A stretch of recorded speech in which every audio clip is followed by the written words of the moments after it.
Hello मेरे प्यारे साथियों, कैसे हो आप सभी लोग। मैं सोनू चौधरी आपका एमए ग्रुप पर हार्दिक स्वागत करता हूं।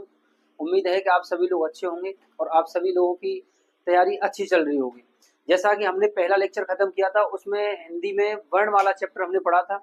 आप सभी लोग जानते हो कि 37 क्वेश्चन होते हैं, 37 में से 37 हम करेंगे, चाहे कैसे भी करें। दूसरा बात, आज से हम स्टार्ट करने जा रहे हैं कौन सा, वर्ण वाला हमारी तरफ से कंप्लीट हो चुका है। दूसरा चैप्टर है हमारा कौन सा, समास। तो समास के बारे में हम पढ़ते हैं। देखिए, दूसरा दूसरा क्या है आपका, समास। समास के बारे में देखिए, अगर मैं समास की बात करता हूं तो समास, देखिए समास किस भाषा का शब्द है। तो समास संस्कृत भाषा से लिया गया एक शब्द है। समास किस भाषा से लिया गया शब्द है, संस्कृत भाषा से। यही अगर मैं बात करता हूं समास का संधि विच्छेद क्या होता है, तो सम धन आस। समास का संधि विच्छेद क्या होता है, सम धन आस। सम का मतलब होता है संक्षिप्त, सम का मतलब क्या होता है, संक्षिप्त। और आस का मतलब क्या होता है, शब्द। दूसरी बात अगर मैं करता हूं, जैसे देखिए समास, समास किस भाषा से लिया। अगर आपसे सबसे पहले क्वेश्चन बनता है कि बताइए समास किस भाषा से, किस भाषा का शब्द है, तो कौन सी भाषा का शब्द है, संस्कृत भाषा का। अगर मैं बात करता हूं आपसे, समास किन दो शब्दों से मिलकर बना है, समास सम धन आस दो शब्दों से मिलकर बना होता है। इसमें सम का मतलब होता है संक्षिप्त और आस का मतलब होता है शब्द। अगर यही आपसे वो पूछे कि समास का विलोम शब्द क्या होता है, समास का विलोम शब्द क्या होता है, तो समास का विलोम शब्द होता है व्यास। यही अगर आपसे दूसरा क्वेश्चन बनता है समास का विलोम शब्द क्या होता है, व्यास होता है। अच्छा, समास कितने प्रकार के होते हैं, तो समास 6 प्रकार के होते हैं। सामान्यतः कितने प्रकार के होते हैं, कुल कितने प्रकार के, 6 प्रकार के। अगर मैं मुख्य की बात करता हूं तो मुख्य ये कितने प्रकार के होते हैं, 4 प्रकार के। कितने प्रकार के होते हैं, 4 प्रकार के होते हैं। एक क्वेश्चन आपका बनता है कि समास और संधि में अंतर बताइए।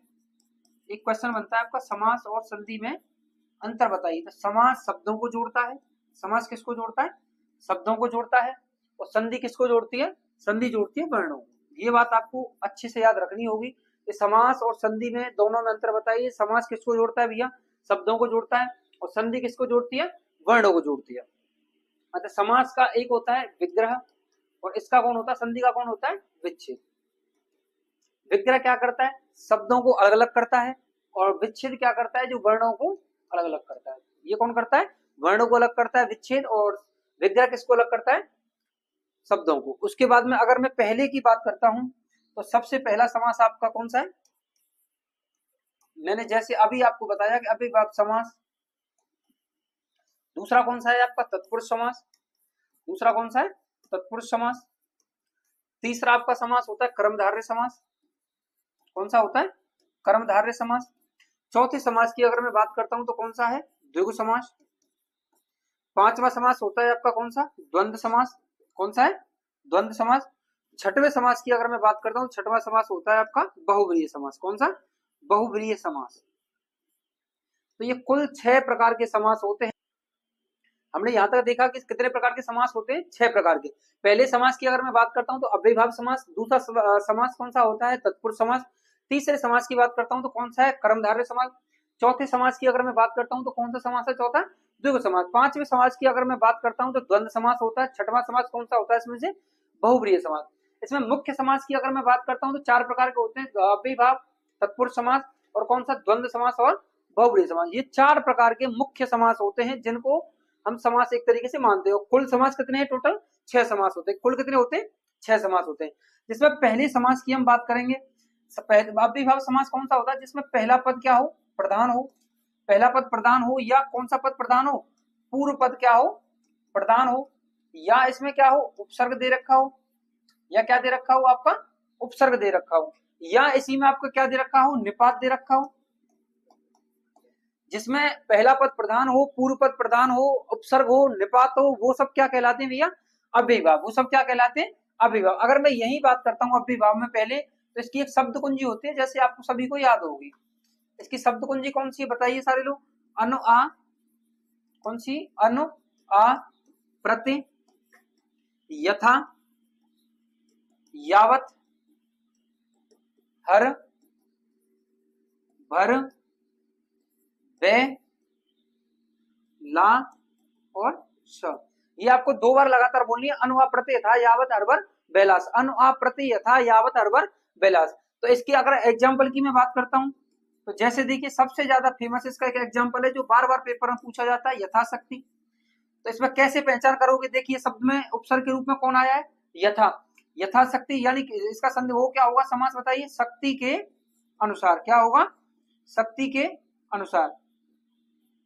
जैसे देखिए आजन्म, तो क्या अगर मैं आ को हटा लूं, आ को अगर मैंने छुपा लिया जाए तो जन्म का कोई मतलब होता है। तो इसी के चलते हुए आ को मतलब अगर मैं रख लिया जाता है तो आजन्म क्या होगा, इसमें भी कौन सा समास है भैया, अव्ययीभाव समास। कौन सा समास है, अव्ययीभाव। यही अगर मैं दूसरे समास की बात करता हूं तो इसी में एक और समास है, यही जो अव्ययीभाव है इसका एक दूसरा रूप होता है। इसी में कुछ शब्द दे रखे होते हैं जैसे दिनों दिन, जैसे दिनों दिन, रातों रात, हाथों हाथ, हाथों हाथ। तो इनका समास विग्रह क्या होगा, दिन ही दिन। क्या होगा, दिन ही दिन, रात ही रात, हाथों हाथ का क्या होगा, हाथ ही हाथ। क्या होगा, हाथ ही हाथ। तो इस प्रकार से ये अव्ययीभाव समास होता है। दूसरे समास की अगर मैं बात करता हूं आपसे तो दूसरा समास कौन सा है आपका, तत्पुरुष समास। कौन सा समास होता है, तत्पुरुष समास, जिसमें क्या होता है, उत्तर पद प्रधान होता है। कौन सा पद प्रधान होता है, उत्तर पद। उत्तर पद का मतलब होता है जो दूसरा पद प्रधान होता है। कौन सा पद प्रधान होगा आपका, दूसरा पद जिसमें प्रधान होगा वही क्या होगा, उत्तर पद प्रधान होगा। अच्छा तीसरे की अगर मैं बात करता हूं आपसे, तत्पुरुष समास की मैं थोड़ा सा आगे चल के बात करूंगा, ये 6 प्रकार के होते हैं। यहीं से अगर मैं तीसरे की बात करता हूं तो आपका तीसरा नंबर रखता है कौन सा, कर्मधारय समास। कौन सा होता है, कर्मधारय समास। कर्मधारय समास की अगर मैं बात करता हूं तो पहला पद विशेषण होता है। इसमें पहला पद क्या होता है, विशेषण होता है, और दूसरा क्या होता है, विशेष्य। विशेष्य किसे बोलते हैं, जिसकी विशेषता बताई जाए, जिसकी विशेषता बताई जाती है उसको आप क्या बोलते हैं, विशेष्य बोलते हो। और विशेषण वो होता है जो विशेषता बताता है। जैसे देखिए इसकी अगर मैं बात करता हूं, इसमें कारक चिन्ह देखे जाते हैं। क्या देखे जाते हैं, कारक चिन्ह देखे जाते हैं। कैसे पहचान करते हैं उसकी आप, या तो कारक विभक्ति के रूप में है जो, या के समान, या रूपी शब्द आए तो वो कौन सा समास होता है, कर्मधारय समास होता है। जैसे देखिए इसका एग्जांपल देखिए, जैसे नीली साड़ी, नीली साड़ी, तो नीली है जो साड़ी, नीली है जो साड़ी। इस तरीके से आपको बीच में अपनी तरफ से क्या जोड़ना होगा, है जो या के समान या रूपी का प्रयोग करना होगा, जिससे हमें यह पता चल पाए कि इसमें कौन सा समास है और कौन सा समास नहीं है। अगले समास की तरफ हम चलते हैं। चौथा समास आता है हमारा द्विगु समास। कौन सा समास है हमारा चौथा, द्विगु समास। चौथे समास की तरफ हम बढ़ते हैं। चौथा समास है हमारा द्विगु समास। इसमें क्या होता है, पहला पद क्या होता है, संख्यावाची होता है। पहला पद क्या होता है भैया, संख्यावाची। इसमें पहला पद सारे लोग जानते हैं कि संख्यावाची होता है। अगर द्वि, द्वि का मतलब क्या होता है, दो, और गु का मतलब गुणा। गुणा किसमें होता है, संख्याओं में। गुणा किसमें होता है, संख्याओं में। संख्याओं में गुणा होता है, इसकी वजह से इसको आप क्या बोलते हो, द्विगु समास। याद आपको ऐसे ही करना है, इसी तरीके से। जैसे एग्जांपल देखिए, जैसे देखिए चौराहा, जैसे इसका क्या होगा, चार राहों का, चार राहों का समाहार। जैसे देखिए पंचवटी, पांच पेड़ों का वट, पांच पेड़ों का वट। इसी तरीके से आपको क्या करना होगा, इसी तरीके से आपको अपने विग्रह करने होंगे खुद से। इसमें यह पता चले कि कौन सा संख्यावाचक, कौन सा द्विगु है, कौन सा कर्मधारय और कौन सा द्वंद्व है। अगर मैं यहां से 5वें नंबर की बात करता हूं तो 5वां आपका आता है कौन सा, द्वंद्व समास। कौन सा होता है, द्वंद्व समास। अब सभी लोग भली बात से जानते हैं इसमें क्या होता है, एक दूसरे से क्या होंगे, विपरीत होंगे, और इसमें दोनों पद क्या होंगे, प्रधान होंगे। जिसमें दोनों पद प्रधान होते हैं उसे आप क्या बोलते हो, द्वंद्व समास। जैसे घर में देखिए मम्मी और पापा, इन दोनों आपस में क्या होते हैं, प्रधान होते हैं। घर में मम्मी और बाहर पिताजी, तो दोनों लोग कौन होते हैं, प्रधान होते हैं। उसको आप क्या बोलते हो, द्वंद्व समास। जैसे देखिए आज और कल, ये दोनों विपरीत हैं, तो इसी की वजह से कौन सा समास है इसमें, द्वंद्व समास। अगर मैं यही बात करता हूं राधा और कृष्ण, राधा और कृष्ण, तो बताइए इसमें भी कौन सा समास है, द्वंद्व समास। अगर यहीं से अगर थोड़ा सा आगे में चलता हूं तो लास्ट में आपका समास बचता है कौन सा, एक बहुव्रीहि समास। कौन सा समास, बहुव्रीहि। कौन सा समास बचता है, बहुव्रीहि। जैसे हमने अभी पढ़ा था कि द्वंद्व समास में दो प्रधान होते हैं, जैसे मम्मी और पापा। अब याद ये कैसे रखना है, बहुव्रीहि, यानी यहाँ किसकी चलने लग जाए, बहू की चलने लग जाए, मम्मी पापा का रोल क्या हो जाए, खत्म होने लग जाए। यानी जहाँ क्या होगा, तीसरा पद क्या होगा भैया, प्रधान होगा। जहाँ तीसरा पद क्या होगा, प्रधान होगा, उसी को आप क्या बोल देते हो, बहुव्रीहि समास। ठीक है, इसकी अगर मैं बात करता हूं, ये क्या करता है कि दो पदों से मिलकर तीसरे की तरफ इशारा करता है। जैसे एग्जांपल देखिए, दशानन, इसका क्या होगा, दस है आनन जिसके, दस है आनन, आनन किसको बोलते हैं, सिर को, किसको बोलते हैं, आनन सिर को, है ना। दस है आनन जिसके, कौन था, रावण, कौन था, रावण। गजानन, ये सब कौन है, गणेश जी को बोलते हो, किसको बोलते हो आप, गणेश जी को। यहां तक हमने देखा समास कितने प्रकार के होते हैं, 6 प्रकार के। अच्छा, इससे आगे थोड़ी सी और जानकारी रखते हैं हम। जितनी भी 1 से लेकर 10 तक की संख्या, 20, 30, 40, 50, 100, 200, 300, 400, जितनी भी संख्या है, ये सब कौन सी है, कौन सा समास है, इसमें द्विगु समास होता है। यानी 1 से लेकर 10 तक, 20, 30, 40, यानी पूर्ण संख्या जितनी बार होती है, उन सभी में कौन सा समास होता है, द्विगु समास होता है। जिन संख्याओं के पीछे 9 लगा होता है, जिन संख्याओं के पीछे क्या लगा होता है, 9 लगा होता है, ये संख्या कौन सा समास होती है, ये होती है कर्मधारय समास। कौन सी होती है, कर्मधारय समास। जिन संख्या 11 या 18, 21 या 28, 31 या 38, ये संख्या कौन सी समास होती है, ये संख्या द्वंद्व समास होती है। कौन सी समास होती है, द्वंद्व समास होती है। इससे आगे आपने अभी थोड़ा सा छोड़ दिया था बीच में, कौन सा, तत्पुरुष समास। कौन सा था, तत्पुरुष समास। तत्पुरुष समास कितने प्रकार के होते हैं, 6 प्रकार के होते हैं। जैसा मैंने अभी आपको बताया, तत्पुरुष समास में क्या होता है कि उत्तर पद क्या होता है, प्रधान होता है। तो ये तत्पुरुष समास कितने प्रकार के, 6 प्रकार के। जैसे देखिए, कर्म को करण से द्वारा, कर्ता ने कर्म को करण, देखिए कर्म को, कर्ता ने कर्म को करण से द्वारा संप्रदान, संप्रदान के लिए, संप्रदान के लिए। अपादान से अलग होना, अपादान, यहां से का मतलब क्या होगा, अलग होना। संबंध काकी के, संबंध काकी के। लास्ट बचता है आपका कौन सा, अधिकरण। कौन सा बचता है, अधिकरण। अधिकरण में कौन होगा, मैं और पर। ये 6 प्रकार के समास होते हैं किसमें, तत्पुरुष समास में। जैसे देखिए, आप कारक चिन्ह पढ़े होंगे, कर्ता ने कर्म को करण से के द्वारा संप्रदान के लिए, अपादान से अलग होना, संबंध काकी के, अधिकरण में पे। पर वहां से 2 हटा दिए जाते हैं, कौन सा, कर्ता और संबोधन। कौन सा हटा दिया था, कर्ता और संबोधन। तो यहाँ पे देखिए, इस से का प्रयोग किसके लिए होता है, द्वारा के लिए। किसके लिए होता है, द्वारा के लिए। इस से का प्रयोग किसके लिए होता है, अलगाव के लिए। किसके लिए होता है, अलगाव के लिए। ठीक है, इसके बाद में देखिए, धीरे धीरे हम क्या करेंगे, अपने क्वेश्चन करेंगे, और धीरे धीरे आप इन चीजों को क्या करोगे, समझोगे। जैसे देखिए, पहला क्वेश्चन,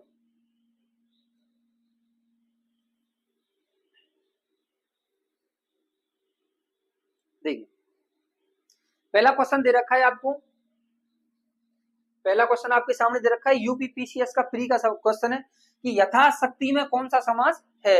यथाशक्ति में कौन सा समास है, जैसे हमें अभी पीछे बढ़ गए थे, हमें अच्छी भली बात से ध्यान है कि यथा, यावत, हर, भर, ये सारे के सारे शब्द किसमें थे, अव्ययीभाव समास में। किसमें थे, अव्ययीभाव में। तो यथाशक्ति में कौन सा समास है, अव्ययीभाव। कौन सा समास है, अव्ययीभाव। अगर यही मैं आगे बात करता हूं तो कौन सा समास है, पीतांबर में कौन सा समास है।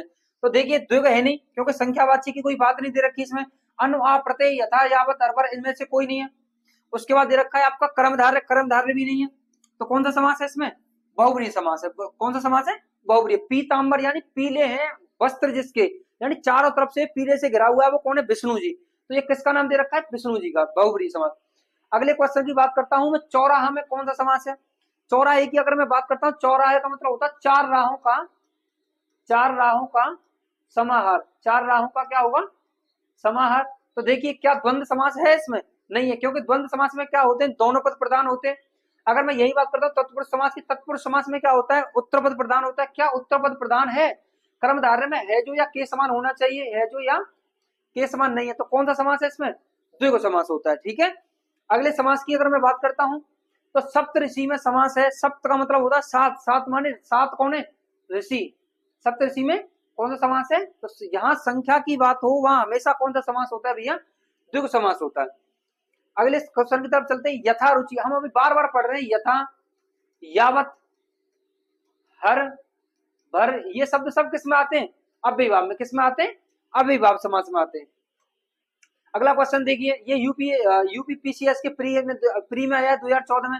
निम्नलिखित में से कौन तत्पुरुष समास का उदाहरण नहीं है, कौन सा ऐसा है इन चारों में से कि तत्पुरुष समास का उदाहरण नहीं है। जैसे देखिए पहला दे रखा है राजकुमार, दूसरा ऑप्शन है यज्ञवेदी, तीसरा है आजन्म, चौथा कौन सा है, ग्रामवासी। हमको क्या पूछा कि तत्पुरुष समास का उदाहरण नहीं है, तो देखिए क्या आजन्म होगा, हमें इसके बारे में अच्छी तरीके से पता है कि अनु आ प्रत्यय था यावत हर वर्ड जिसमें आते हैं वो कभी भी अव्ययीभाव समास नहीं होगा। कौन सा नहीं होगा, या आजन्म कौन सा नहीं होगा, अव्ययीभाव समास ही होगा। कौन सा समास नहीं होगा, तत्पुरुष समास नहीं होगा। ग्रामवासी, ग्राम का वासी, ग्राम में वासी, कौन सा, ये तत्पुरुष समास है। यज्ञ के लिए वेदी, इसकी बात करता हूं तो राजकुमार, राजा का कुमार, तो ये सारे कौन से समास हैं, तत्पुरुष समास। एक समास बचता है कौन सा, आजन्म, तो आजन्म में कौन सा समास है, अव्ययीभाव समास।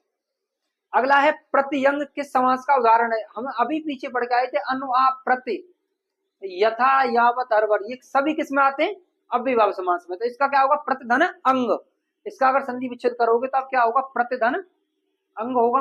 अनु आ प्रति, ये शब्द, ये अनु आ प्रति, यथा यावत हर वर्ड, ये सारे शब्द किस में आते हैं, अव्ययीभाव समास में। अगला है सतसई, सतसई मतलब 700 का समाहर, 700 का समाहर। अच्छा आप बताइए कि जितनी बार गिनतियों की बात होती है, 10, 20, 50, 100, 70, 700, जितनी भी संख्या जितनी की बात होती है वो सब किस में आते हैं, द्विगु समास में आते हैं। कौन से में आते हैं, द्विगु समास में आते हैं। अगले की बात करता हूं मैं, परमेश्वर, परम है जो, परम है जो ईश्वर, परम है जो ईश्वर, है जो या के समान किस में आते हैं, है जो या के समान हमें अच्छी तरीके से पता है किस में आते हैं, कर्मधारय, क्योंकि तत्पुरुष समास में क्या होता है, उत्तर पद प्रधान होता है। अव्ययीभाव में कौन सा होता है, पहला पद प्रधान होता है। द्वंद्व में कौन सा पद प्रधान होता है, यहाँ दोनों पद प्रधान होते हैं। इसमें दोनों पद प्रधान होते हैं, वो कौन सा होता है, द्वंद्व समास। अगले समास की अगर मैं बात करता हूँ, बैलगाड़ी, तो इसका समास विग्रह क्या होगा, बैल के लिए, बैल के लिए गाड़ी, कौन सा होगा, बैल के लिए गाड़ी। तो देखिए कर्ता ने कर्म को संप्रदान के लिए, संप्रदान के लिए, संप्रदान किस में आता है, तत्पुरुष समास में। किस में आता है संप्रदान, तत्पुरुष समास। इसमें कौन सा समास है, तत्पुरुष समास। द्वंद्व होगा नहीं क्योंकि दोनों पद प्रधान नहीं है, अव्यय का होगा नहीं क्योंकि उपसर्ग नहीं है, ना पहला पद क्या है, प्रधान होता है। अगला क्वेश्चन दे रखा है कि मुंबई में गगनचुंबी इमारतें बहुत हैं, क्या है, गगनचुंबी इमारतें बहुत हैं, रेखांकित शब्द में कौन सा समास समाहित है। यानी ये पूछा है कि गगनचुंबी में कौन सा समास है, तो क्या होगा, गगन को चूमने वाली, गगन को चूमने वाली, गगन को चूमने वाली इमारतों को क्या बोलते हो आप, गगनचुंबी। तो देखिए है जो या के समान, या कौन सा आता है, को किस में आता है, कर्ता ने कर्म को किस में आता है, तत्पुरुष समास में। किस में आता है, तत्पुरुष समास में। अगले क्वेश्चन की तरफ अगर मैं बढ़ता हूं तो देशभक्ति, तो देश के लिए भक्ति कौन सा है इसमें, देश के लिए भक्ति, के लिए आपको पता है किसके लिए आता है, संप्रदान के लिए। संप्रदान किस में आता है, तत्पुरुष समास में। किस में आता है, तत्पुरुष समास में। अगला क्वेश्चन देखिए, पंचवटी, अभी पढ़ के आए थे हम, 5 पेड़ों का समूह, 5 पेड़ों का वट, वो किस में आता है, पंच माने 5, पंच माने 5, जितनी भी संख्या की बात होंगी, जितनी भी गिनतियों की बात होंगी वो सभी किस में होंगी, द्विगु समास में। कौन से समास में होंगी, द्विगु समास में। तो सही आंसर कौन सा है, द्विगु समास। अगला क्वेश्चन देखिए, नीचे दिए गए शब्दों में से अव्ययीभाव समास का चयन कीजिए।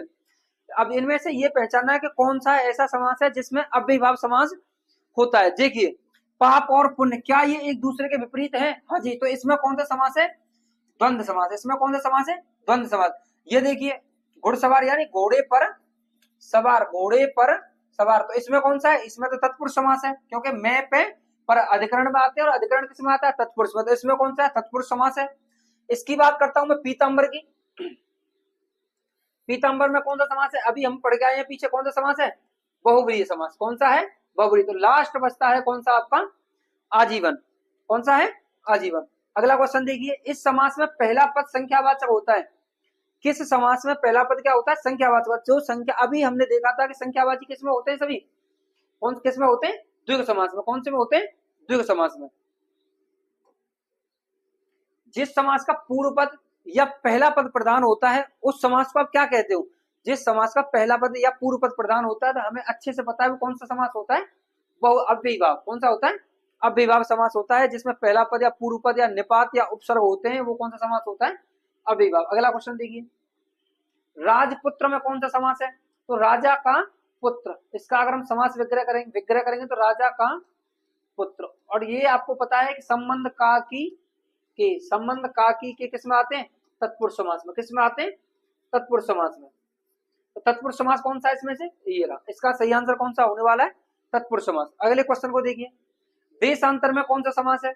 कौन सा समास है देशांतर में? तो देशों के लिए अंतर। कौन सा है? देशों में अंतर अधिक। कौन सा है? कर्मधारय समास। कौन सा है?